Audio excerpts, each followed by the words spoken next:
જોઈ રહ્યા છો સ્પાર્ક ટુડે ન્યૂઝ। સાવલી તાલુકાના રાણિયા ગામ નજીક આવેલી એવિયન્ટ મટીરિયલ ઇન્ડિયા પ્રાઇવેટ લિમિટેડ કંપનીમાં કામદારોએ હંગામો મચાવ્યો છે। 30થી વધુ કામદારો અચાનક નોકરીમાંથી છૂટા કરાતા ભારે રોષ જોવા મળ્યો છે।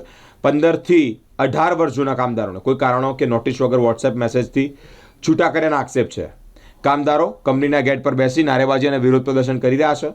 ઔદ્યોગિક ન્યાય પંચના હુકમ છતાં કોન્ટ્રાક્ટ પૂરો થયો હોવાનું બહાનું આપી છૂટા કર્યાના આક્ષેપ છે। પ્લાસ્ટિક માસ્ટર બેચ બનાવતી કંપની સામે ગંભીર આક્ષેપો કરાયા છે। આર્થિક શોષણનો મુદ્દો કામદારો ઉઠાવ્યો છે। પોલીસ સ્થળ પર પહોંચી માર્ગ અવરોધ ન કરવા સમજાવટ શરૂ કરી છે।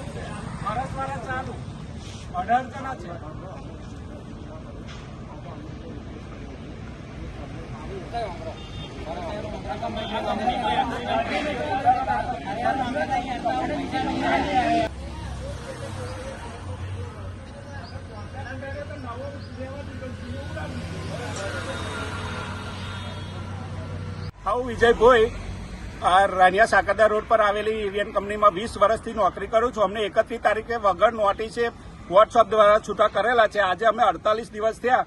48 દિવસથી કોઈ મેનેજમેન્ટ અમારી સામે જોતું નહીં, વાત કરવા છતાં વાત કરવા આવતા નથી। અમે વારંવાર રજૂઆત કરી કે ભાઈ અમને વાત કરો, પણ એ મળવા સુધા આવતા નથી। આજે અમે 48 દિવસથી છેલ્લે પરેશાન થઈને અમારે આ પગલું ભરવું પડ્યું। રોડ ઉપર ગેટ પર ઉભા રહ્યા છે। અમે આજે કોઈને બહાર જવા નહીં દઈએ કે કોઈને અંદર જવા નહીં દઈએ। અમારે 100 નંબર પર પોલીસને બોલાવીને પોલીસ પણ સમાધાન કરવા સાહેબને પણ બોલાયા છે, પણ સાહેબ સમાધાન કરવાની વાત કરે છે। અમે અમારી જોડે કોર્ટનો હુકમ છે કે ભાઈ કોઈને છૂટા કરવા નહીં। કોર્ટનો હુકમ હોવા છતાં અમને કોર્ટનું ઉલ્લંઘન કરીને અમને છૂટા કરેલ છે। તમારી માંગ શું છે? અમારી માંગ એક જ છે કે અમને નોકરી પર પરત લે, કાં તો અમારે વળતર આપી દે। જે છે 18 વર્ષથી નોકરી કરે છે એનું વળતર આપી દે।